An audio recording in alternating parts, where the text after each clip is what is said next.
O'Brien, and we are going to run through the step 1 through 9 of the Urban Channels tutorial. This is a kind of an alternative to Lesson 2 channels. It shows you how to do the lesson by building the channel from scratch. So Lesson 2 has you import RAS. It's the one that I take to live classes because it takes a while. So if you don't want to mess with RAS, then you can do all the work in the FLO-2D. It's a lot easier. You don't have to mess with two programs. So again, get that from here or from here, and this video will be right here. So let's see. I have already opened QGIS, and I have it here in QGIS Lesson 1 because whenever we work through QGIS lessons, the 2 files that we work in always stay in the same folder. And I always make a backup before I start doing anything with channels. And then I would do a backup at certain areas just in case I messed something up on the go. And I'll talk about that as we move through this lesson. So we need the Lesson 1 GPKG that basically comes from here. So if you can get up to Lesson 1 Part 3 and finish that, then you're ready to go for the advanced channel lesson. Well, you'll also need the inflow hydrograph, the culvert rating tables that are in Lesson 2. All this stuff's in Lesson 2, and the channel shapefiles, mixed layers that are also in Lesson 2. These, I don't actually use these. They're just templates in there. I don't use them, but if you wanted to, you could load them up and they would kind of give you an idea of where the channel goes. So step 1, open Lesson 1 Part 3 in QGIS. So we have QGIS here, and Lesson 1 Part 3 comes from this guy, and load the model. I've already done that. I have added the Quick Map Services map, and I have added the elevation to this. And now we need to just set that elevation to hillshade, and I give it a Z factor of 2. So I'll do that real quick. So I'll just double click on this layer, elevation, and change that to hillshade, and change the Z factor to 2, and then click OK, and that sets that up. Now we're ready to move on to step 2, which is to digitize the left bank. So note, when you're doing your own channels or when you're working on this one, always go from upstream to downstream. So we'll start with segment 1, segment 2, segment 3, and we'll be digitizing these on the left bank looking downstream from upstream to downstream. We're going to do 3 of them. Another thing I like to do at this time is to group some of this data into like groups. And so I'm going to show you that real quick before we do the digitizing. I've already done it actually. So I have my boundary layers all in a group called boundary. So basically I just select these and then I right click and hit G, and that allows me to group selected. And then I did one for channels. This is the data we'll be working in today. And I did one for storm drain. That's all the storm drain stuff. And I did one for stuff that I'm just not going to use in this project at all. So this project doesn't use any of this stuff right here. So I just went ahead and grouped it into a group called not used. And all the rest of this stuff, levee lines, structure lines, computational domain, well, I could put roughness in there too. I don't use roughness either. So I can put that one in there. These 2 we'll probably use blocked areas, and I don't use infiltration areas on that one either, so I can pop that one in there. So you can just clean that up a little bit. Another thing I did on this one, just to kind of smooth things up a bit, let me save that, is I went ahead in here and I grouped these guys also that I don't use. So calibration data, evaporation data, sediment transport, and multiple channels. I don't use any of this stuff in this project. So I'm going to go ahead and right click that, and I'm going to group that, and I'll just say not used or not used tables, so that I don't have 2 groups called not used. And then see, that just kind of cleans that up for you a little bit. Put that down there. I don't want that to go. I want that to stay in the FLO-2D project group. So let me try that again.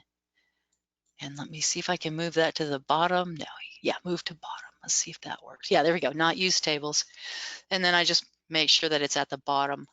And now this one is basically set up and ready to go. So come over here, just collapse all those so that I'm ready, and we can start with our channels.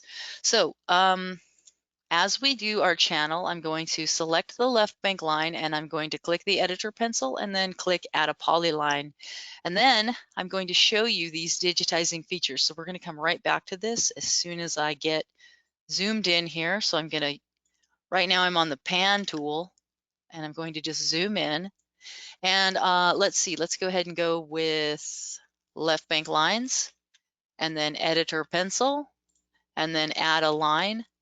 And then let's go ahead and zoom in on the beginning of the channel. I want to show you something about this channel so you can kind of get a feel for the bank line from the hillshade raster, or you can turn that off and you can get a better idea where the bank line is from looking at the image, because this bank line is like right up against a wall.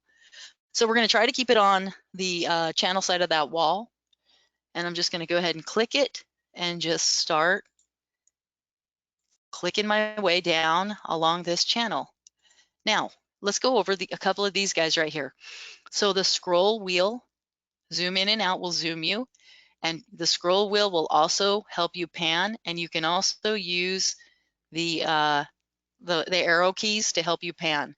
The delete key will help you delete the last point that you clicked, and escape will cancel the polyline. The point won't drop until you release the mouse button. So if you click the mouse button and you kind of mess your click up, just position it and then release it. And then there's a bit of Control Z, redo and undo, have a bit of functionality with the digitizing too. I'm not going to really show you that because it's not as easy. You just kind of have to figure it out by trial and error. But I'll show you these. I'm going to put this on the other side so I can see it. So we have zoom in and out. That's my scroll wheel. It's backwards from ArcGIS, but you can go into the options and reverse it. If you hold the scroll wheel down, it will pan for you. You can also pan with the arrow keys. And if you use the delete key, it will delete the last point you put down. And if you hit the escape key, it will delete the line completely so you can start over. Another problem that you might accidentally do is you might be clicking along, and I don't know what happens to be, but my hand gets tense, and then I'll accidentally right click too early. So if you do something like that, you can sometimes merge two lines together. You can just like click, and you don't want to go back and redo the whole thing. Sometimes you can click OK, and then you can keep moving, and just keep that line moving together, and then you come over here with this guy, this advanced digitizing toolbar, and you can merge two features together, and they will just merge into a single feature. And the first one will be the attributes will be assigned from the first one usually. So anyway, so there's just some nice little tools there in case you do mess up. Another thing I like to do is like just take that right finger, or whatever your second mouse button is, and just make sure that you click it on you're left clicking on one side, and just keep it up. Keep that finger up. Now, what I want you to kind of pay attention to here is how frequently I click when I'm trying to, when the channel is not like all the way straight across or straight up and down. I click pretty frequently, every 2 to 3 grid elements, or if it's 20-foot grid elements, then I might do it every.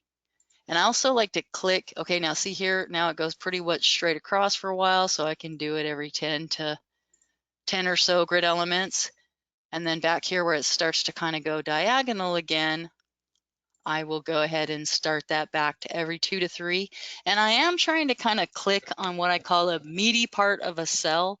So I don't like to get too close to the lines, but honestly, it doesn't really matter because you have an opportunity to fix that later on.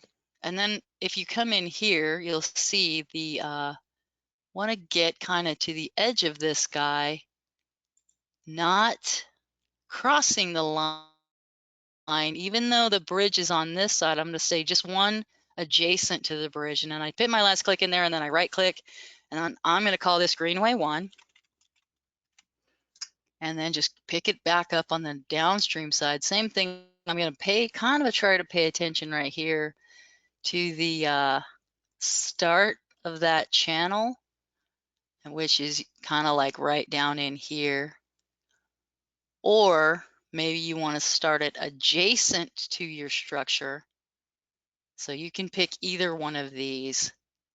And I mean, I swear I do it different every time. Let's check that. So yeah, that gives us a barely enough room on that. So I might just put it right here instead. And then let's go ahead and pick that back up. Yeah, we're good there.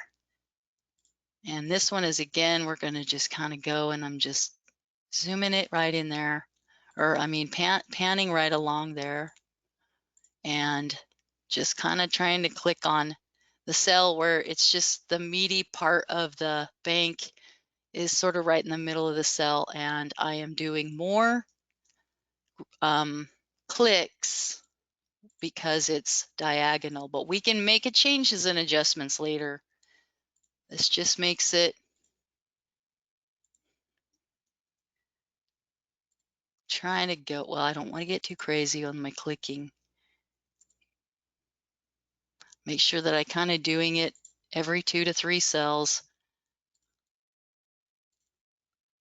And then of course, if I need to realign it, we're going to show you how to do that in a few more steps. And then this should be good. And then we'll come back up in here. And again, you see that this is just coming straight up to it. So you just come all the way almost up to the corner, or up to the edge of that, right click. Oh, sorry, I was supposed to name that one. I was supposed to name that Greenway 2, so I'll have to do that in the attribute table. I messed that up, but that's okay. You can always fix things in the attribute table. And then here's the next one. So this one, I'm going to just try to put like right here, because that's kind of, let's see what we got here. Just try to put this one right here. And then let's go ahead and just follow that elevation line. And we don't have to be as careful on this one because it's pretty straight.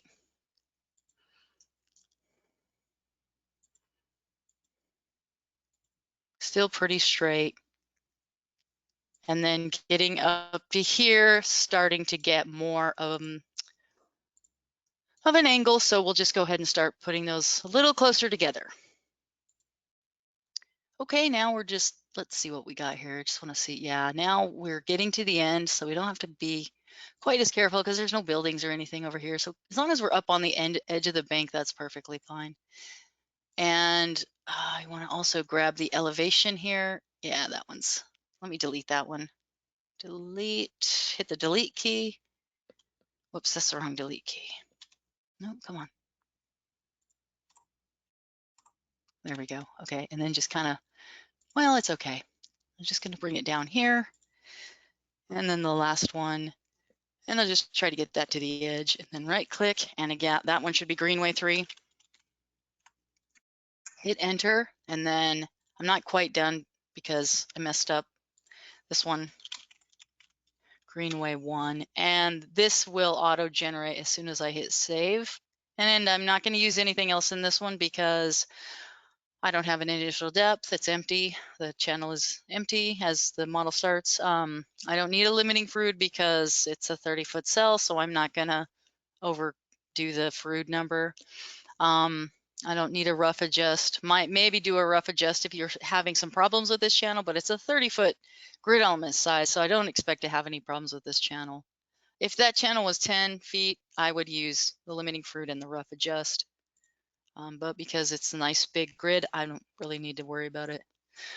Okay, next is the right bank wheel. Hang on, let me make sure we did everything here. So start at the beginning, start left clicking, just click your way down, and then you should look like this when you're done.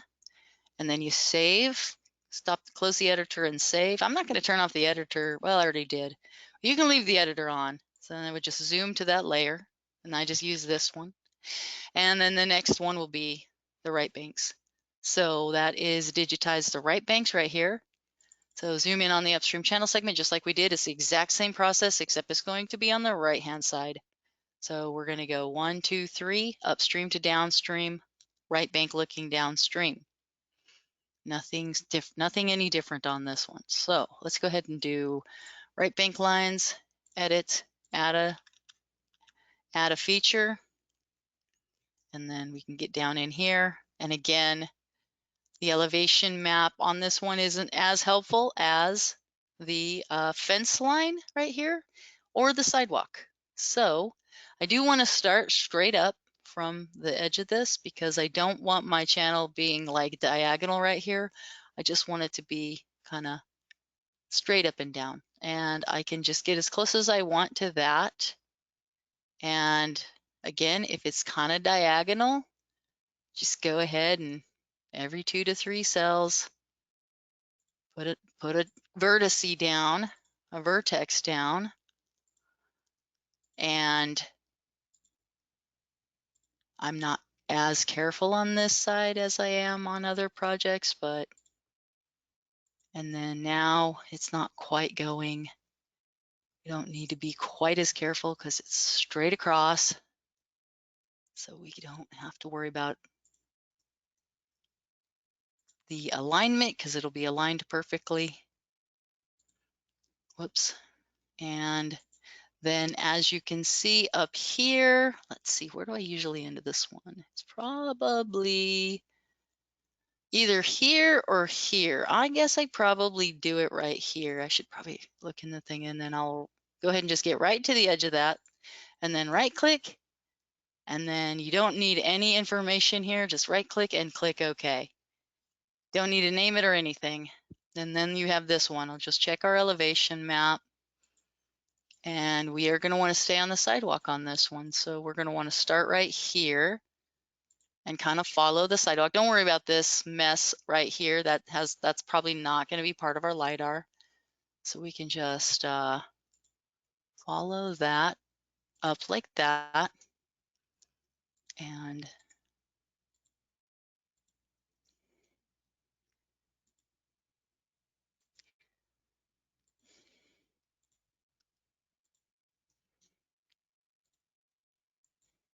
it's a lot easier on the right bank. And the more vertices you use on these channels, the better, the less work you have to do on alignment. So don't be too I don't know, I can say don't be too conservative, but that would be using less vertices if you're too conservative. So don't be too conservative on these. Go ahead and put as many points in as you want, because it just helps align the channel where you want it to be aligned, because each of those vertices dictates the alignment of the channel as it becomes aligned with these grid elements. And then let's go ahead and check this. And we're going to want to come straight up here. Oh, I need to get back on this guy. Sorry about that. And just do something like that, and then right click and then click OK. Then we'll move on to the next one. So it looks like we're kind of right here. Ooh, I don't know if I like that or not. That's probably okay. Yeah, it's right on the fence line. That's fine. And then this one we don't have to be too careful with because it's straight across. Now you can be conservative until it's no longer perfectly aligned with the grid, and then you want to go back to using more grid or more vertices as you go. Okay.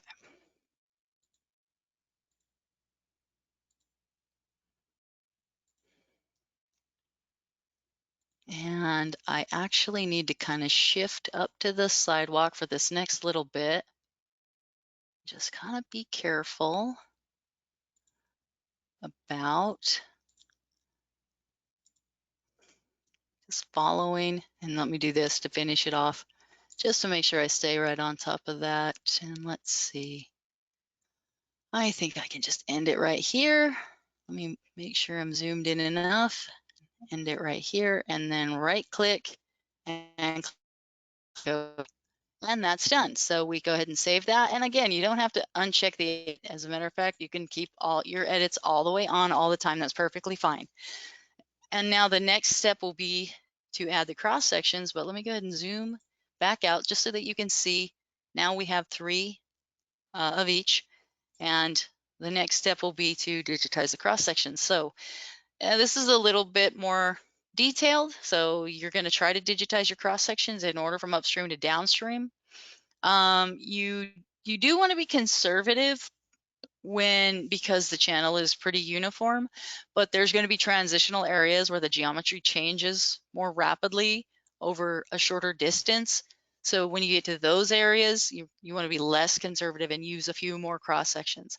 And if things are kind of starting to curve a lot, like right in here, this is kind of a transition into a curve, you might want to use a few more in that area. So let's kind of give it a shot and just see what it looks like down here.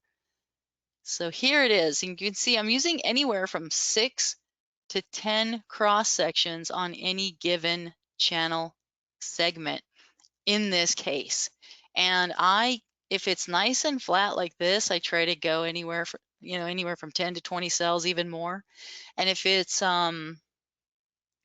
you have a transition zone, like coming up to or leading out from a box culvert or a curve, then I use a bit more cross section to help with the channel, the alignment of the channel.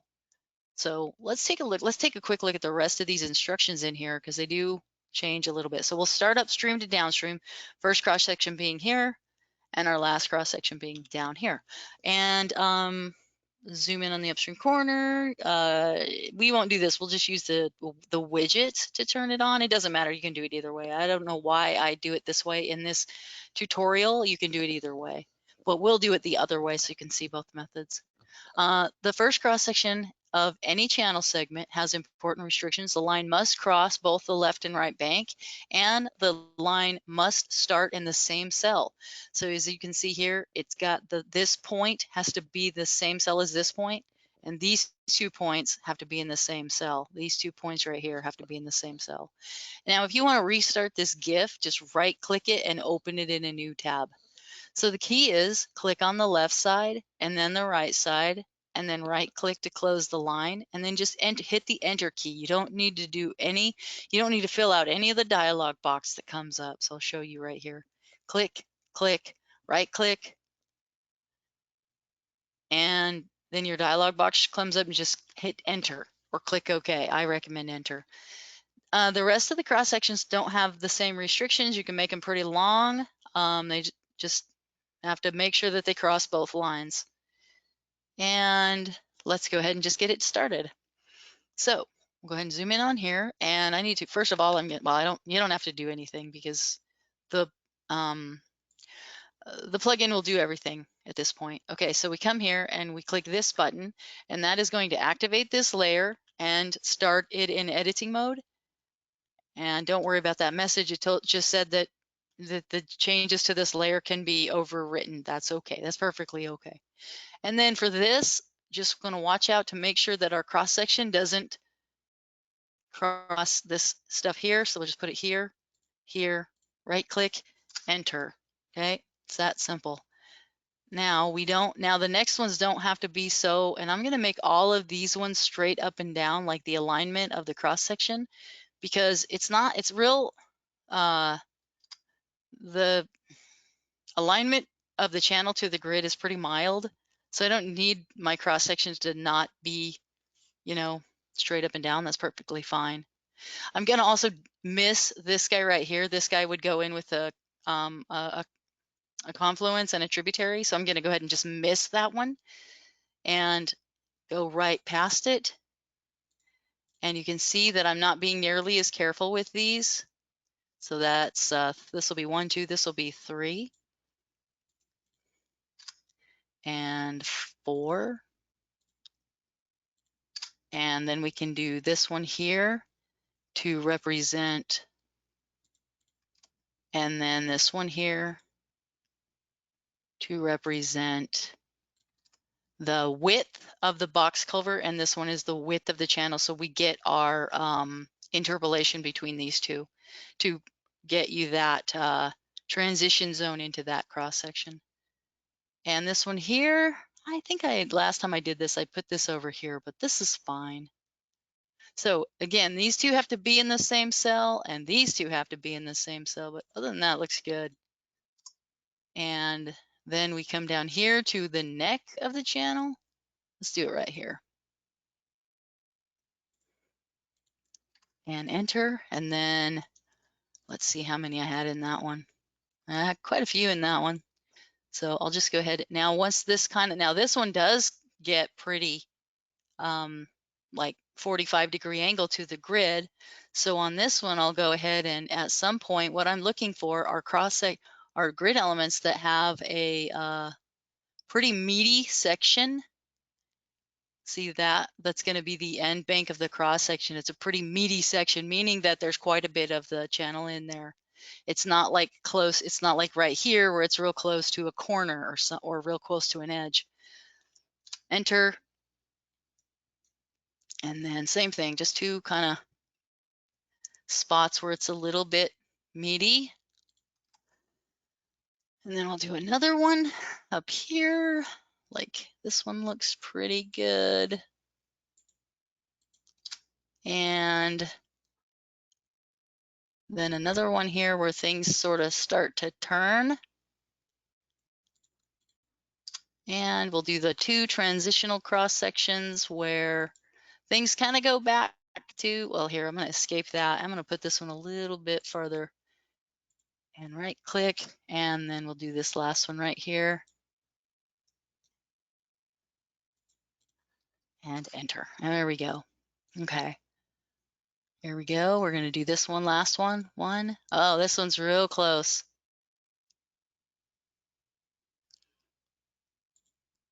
Enter. I can't even see the grid. Yeah, we're good. And enter. Whoops, I hit 3 instead of enter.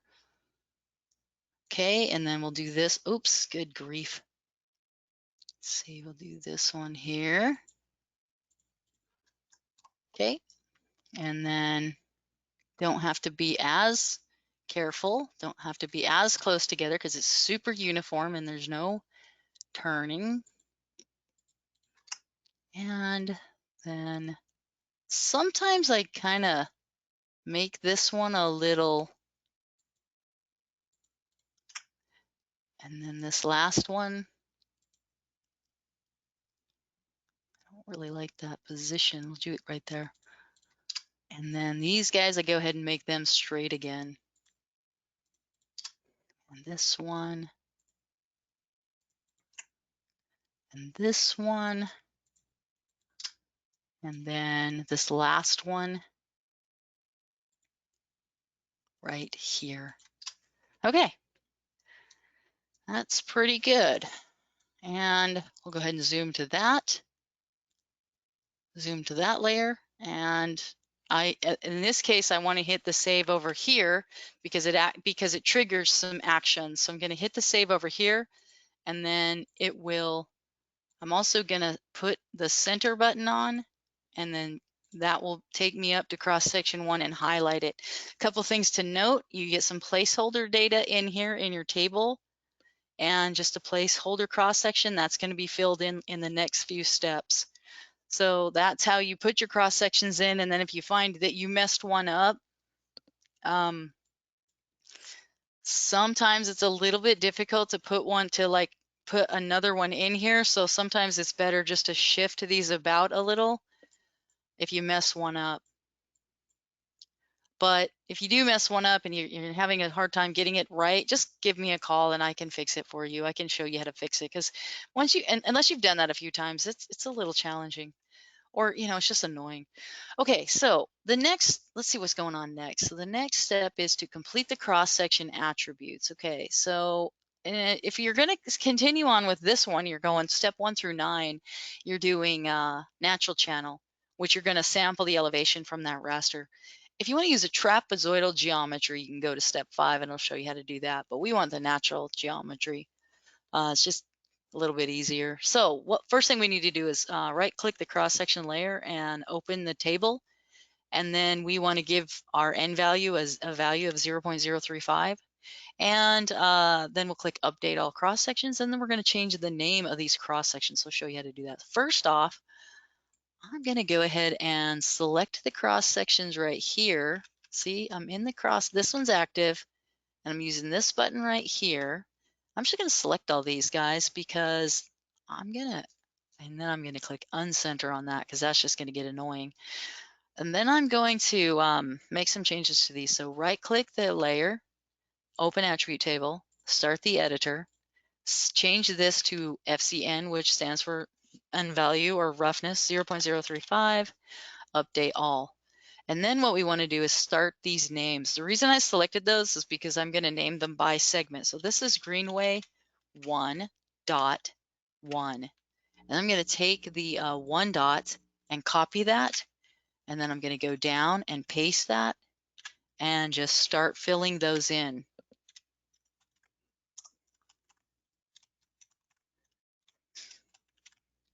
And those are done.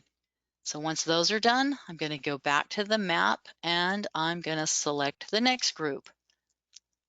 So see, there we go. I only have these selected and I come back to my table and I'm going to Control V. Be careful Control Ving. So sometimes when you hit Control V, you might actually paste a feature. So be real careful about that. Now this will become a 2 and I'm going to copy that again. And then I'll just start filling these in.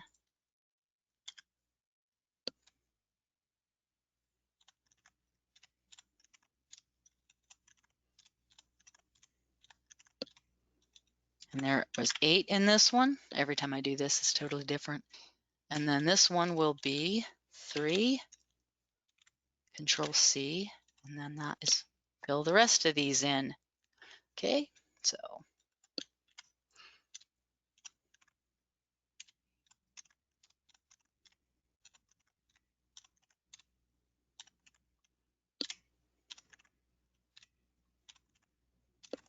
okay, let's see if that worked. Yeah, that was the last one. And then I click save. Now watch what happens here. I'm going to click save, and that's going to trigger. Okay, that didn't trigger. I'm going to have to turn off the editor, and that's going to trigger the data to be updated over here. So sometimes it's the save that triggers it, and sometimes it's the edit. And I'm done with this. I got my Greenway 1, 2, and 3 in. Done with that. And I don't need those selected anymore, so I'm going to go ahead and click this button to unselect from all layers. And I just kind of like to keep it clean and center on it just so that you can see it one more time. And now what we're going to do is check the map or check the steps. Okay, we did all that. Oh, I already showed you how to group things, so that's cool.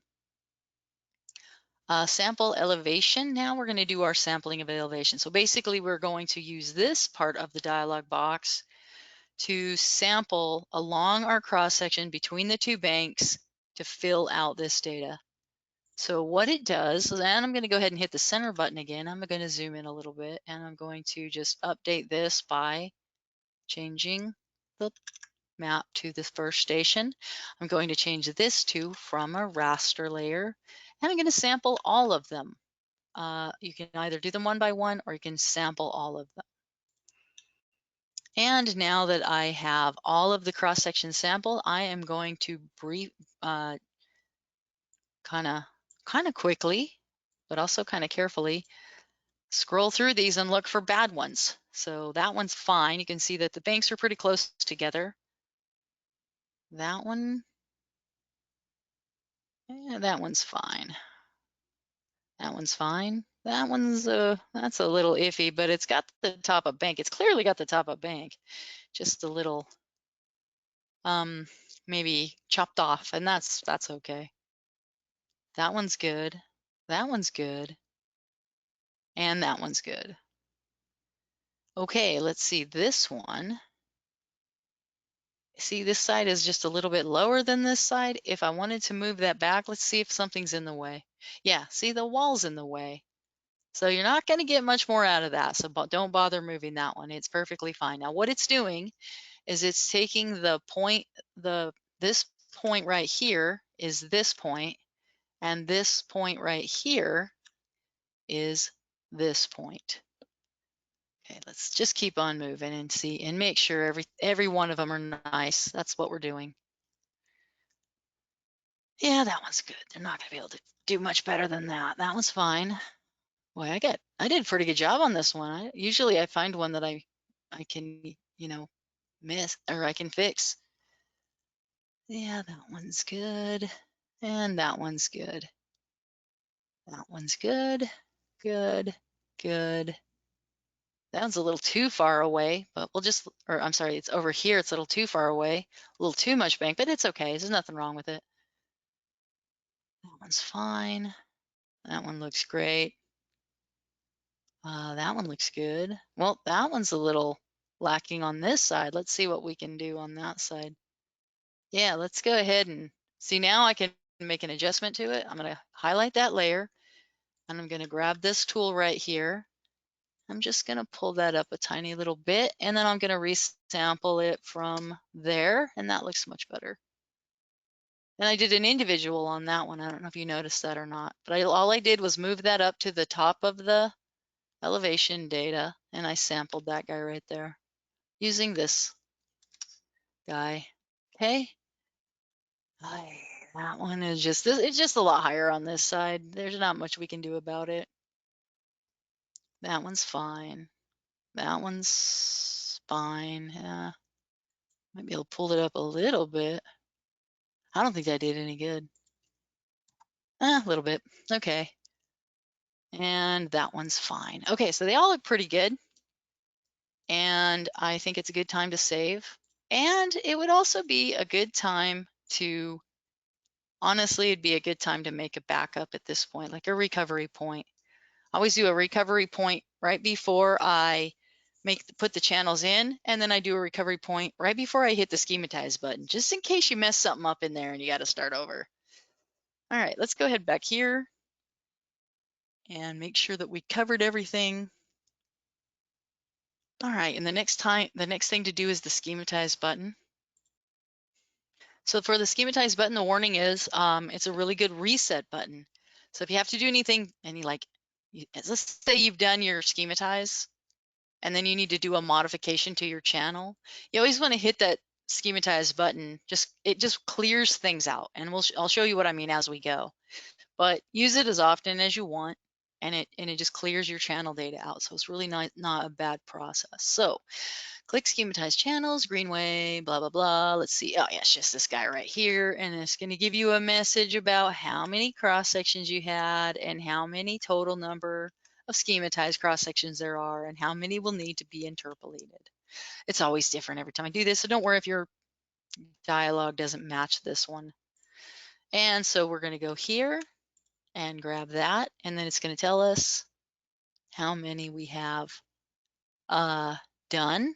And I'll click close. Also, another thing you want to do is uncheck center before you start schematizing, because it will like move you back to the first one every time. And again, you do it as often as you want. You don't have to save this data. It will use the data that's on the screen. You don't have to save it, and you can have these in editing mode. That's perfectly fine. All right. So now what we'll need to do is go in and look for any location we can to revise the bank alignment. So there's a couple of things that might happen. You might get the left bank might be too close to one of these houses. This is the 30 by 30 cell, so that's going to happen anyway, but you do want to try to, keep that as close as you can to the real bank line. Another thing that you might have is it might be on the wrong side of a wall. So if you're going to put these walls in as water control features, your levee needs to be on the levee side of the wall. Or sorry, yeah, no, your levee needs to be outside of the left bank line. So I'm not using any levees on here. I think I might have some in the next lesson, but I think in the levee lesson I show one. But yeah, see this wall right here? You could put that in as a levee, and it would need to be outside of this blue line. So this is going to show you how to move that blue line. So basically you come to all these layers and you hit edit on all of them, and then you do the vertex tool for all layers. I'll show you that in a second. And then you just start moving that blue, cyan blue channel line, or the magenta right bank line, or the left line, or the cross section. You start moving those in order to reposition the channel where you want it to go. And then every time you do a few, just hit the schematize button and it will reset them all, and it'll redo this, and you just hit schematize, enter, enter, and it's super fast. And don't forget, undo the center button. All right, so let's try a few. Let's just try a few here on the map. So what we'll do is we'll zoom in here, and we're going to just look for some bad ones. First of all, I'm going to turn that off because we don't need it. I'm not super worried about these ones because they're pretty close, and it's a 30 by 30 grid. It's not going to be perfect, but you're going to try to make it perfect. So like, for example, if I put a vertex right here, and I don't know if you saw that, but you see that plus sign? I just clicked that, and then I moved it right here. And then I want this one, see, that's way too narrow. So I want this one to be assigned to this grid element. So just keep your eye on this area. I'm going to hit schematize, enter, enter, and you're going to see that indeed it moved and repositioned itself and got it on the right side of the wall, and it made sure that it was wide enough. Now also I'm going to have to do that to a couple more of these. So yeah, let's move this one. Let's move this one up a little, and I want this one to be, I don't know, let's just try this. Okay, that I don't like the position of that one, so I'm going to put one right here. And any place where there's a vertex, it kind of forces it in that spot. That's why I'm adding vertices in spots where the channel's a little too wide or a little too narrow. That's this guy right here. And it's okay if it's a little wider. It's just, you don't want it up here on the road, and you don't want it to be too shallow, too narrow, because that will cause an error, a fatal error. Let's try this one, and then these guys, let's go ahead and put one here, and and put one here. I know that's on the wrong side of the levee, but you can move the levee outside of it with the levee tool. Yeah, that's better. There's another one. Let's do this on this one. Let's do this one. There we go. That's better. That's good. The rest of these are okay. They're not so bad. This one right here could use one. So let's go ahead and put this one here. Yeah, that's better.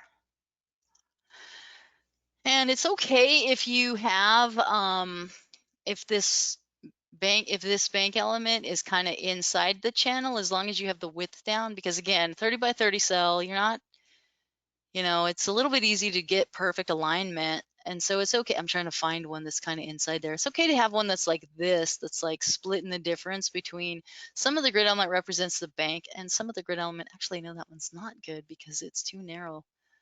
Sorry, I'm gonna have to choose a different one. Okay, let me choose a different one that's kind of down inside there. Okay, here's a good one. I mean, I didn't like this one because it's shaded, so you can't see down in there. But bottom line is, like, part of the grid element elevation represents this guy right here, and part of the grid element elevation represents down inside the channel.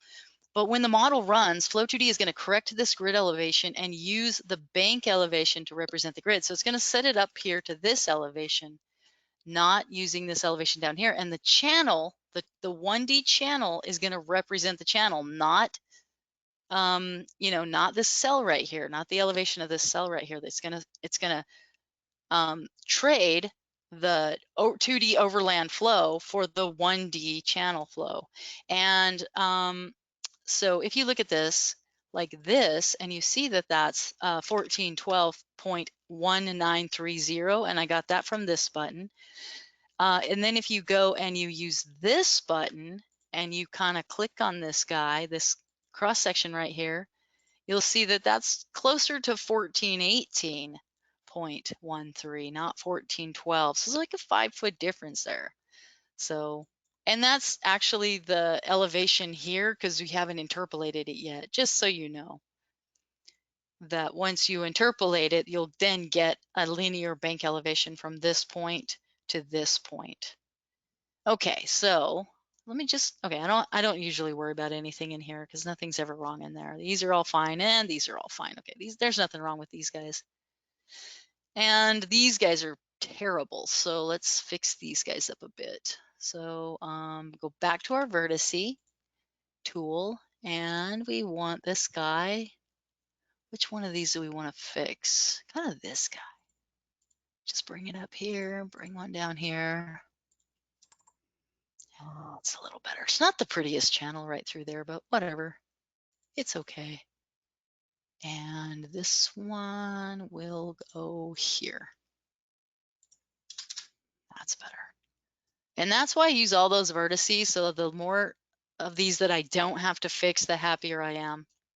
Now this one, if you can see, I don't know if you can see or not, but this one's a little funky. So I'm gonna maybe try this. And then I'm gonna put this one here. That's a little bit better.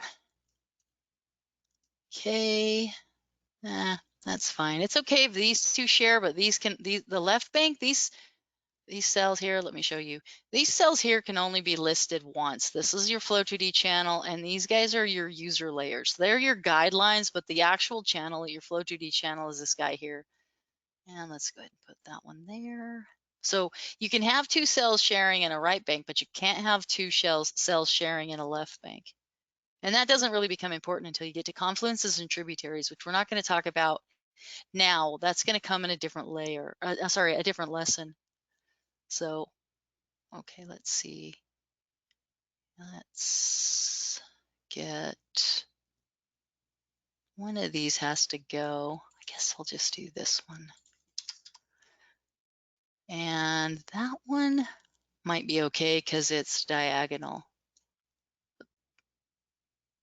If these are too narrow, like if these aren't too narrow compared to the cross section, then the model won't run. It'll tell you to go fix it, that they need more space in between them. That's why I'm kind of putting the effort into these to make sure that they are definitely have, you know, this uniform distance in between all the cross sections. Okay, anything else? That one's a little funky. Let's see. Let's see if that looks any better. That looks pretty crappy actually, but whatever. Let's try this one here. Yeah, it's better. Okay, that'll probably be okay. And then this one's usually pretty chill because it's pretty wide, and there's no problems with it. Okay, here's a little something that's a little weird. So maybe if you don't want that there, you can just pop this one up in here or pop it down in here. You can either use that or that, and then you do this, and it'll just make it diagonal. The rest of those look pretty good. Okay, so we'll go save, save, and save. And we can zoom to that layer just to kind of show you the alignment looks real good. And I'll hit the schematize one more time. And let's get back here to the thing so I don't forget anything. Okay, so we took care of everything. The next step will be to interpolate the cross-section data. So N-type channels are interpolated using a program called, it's not Interpolator, that's wrong. It's called interpolate.exe, and it's usually in your FLO-2D folder. So your FLO-2D Pro folder in Program Files x86 has interpolate.exe. That's your interpolator for your channel. So what we're going to do is call that program to interpolate our data externally and then re-import the data back into the plugin, because it comes from a really old thing called profiles, and it was a lot easier to put it as an external program rather than rewriting the code into the plugin, which is very complicated code. And so to rewrite the code in Python is kind of a pain. And it's just a lot easier to just do it outside. So if you ever have to repeat this interpolation step, step 9, always, always, always, always hit the schematize button first. So let's go ahead and just do it. And I already did. I already hit that schematize button, so I wasn't concerned about it. And I also need to do one more thing, and that is to go into that lesson where we're going to save our data and dump the data that's in there. So I'm going to hit Control Shift End to select all that data, and I'm going to Shift Delete to wipe it out completely. I don't want it in my recycle bin, so I did a Shift Delete. Be careful using Shift Delete though, because sometimes if you needed something out of that trash bin, you wouldn't be able to get it. And this is ready, so I'm going to move this off screen. And here we go with, let's see, I forgot what I was doing, good grief. This is the interpolator button. So the first thing it's going to do is going to ask you to select the folder where you want your interpolated files to be saved. And that will be example projects, QGIS tutorials, and then QGIS lesson 2, or you could do a new one called QGIS lesson 2 advanced export, or I've got the QGIS lesson 2 export, which is the RAS data, or I've got the trap export. So we're going to use this one, QGIS 2 advanced, and I made those myself. You probably aren't going to see those.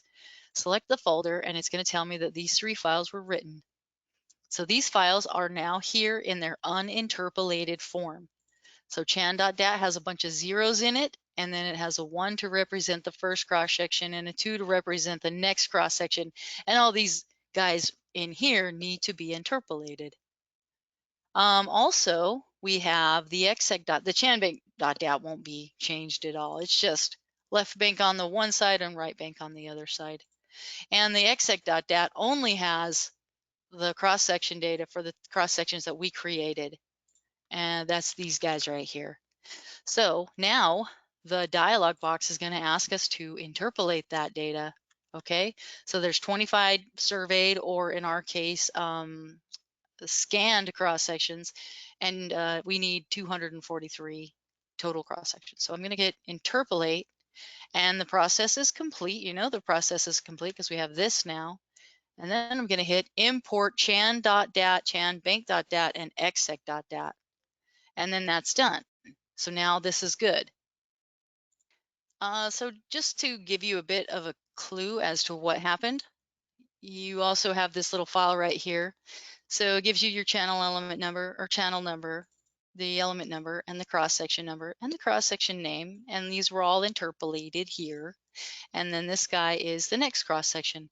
You've got your depth here, your thou wake elevation, top width, left bank elevation, right bank elevation, station, left bank, right bank, thou wake station, flow area, wetted perimeter, and hydraulic radius. So what the code does is it does a linear interpolation of these values between the two cross section, but it also does a linear interpolation of the flow area. So like it'll go through and it'll do its linear interpolation of these guys, and then it'll make some more adjustments to make sure that the flow area is interpolated between the two cross sections. So this just kind of gives you an idea. What do I use this for? Anomalies. Like if I see something here that says like 50, I know something's wrong, right? I want it to be about the same. All right, so once the interpolation is done, you basically what you want to do is just test the channel. And you can do that either right before you add your next stuff, which will be like a culvert here and a culvert here and a boundary condition outflow down here and a boundary condition inlet up here. You can test your channel, or you can do it at the end after the next step. So I'm gonna, since the tutorial does not tell you to test run the channel after you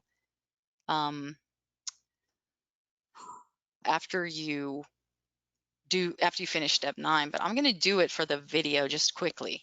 So let's just, and all I'm doing, the test run, just if you don't get an error.check file message, then you know you put your channel in correctly, at least as far as the data configuration goes. It might not be right as far as what you did, but at least as far as the model is concerned, it can run this channel.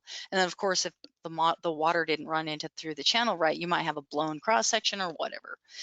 But we know we don't have a blown cross section because we already reviewed our cross sections. So anyway, we're going to go here to the control variables, and we're going to make sure that our main channel is on. I haven't put in my hydraulic structures yet, so I'll just uncheck that one. And I haven't put in my inflow and outflow node yet. So everything, I don't need anything else. Just turn that main channel switch on, click save, and then we'll go ahead and go here to the export GDS or export data files. It's not export GDS, it's export.dat files. And we'll fill out the rest of our files here. And I'll go ahead and click OK. Oh, okay, click OK. And then you'll check, just check. You can see that they're all here. That's good. And then we'll just run it. So I can either run it from here or I can run it from here. I'm going to go ahead and run it from here because that's just the common way. And all I'm looking for is that it starts without any errors. All right, I have an error. So let's go ahead and check and see where that error comes from. And we just open error.check in a notepad, and it says that channel bank element 3827 needs to have more space. So let's go find it real quick. 3827.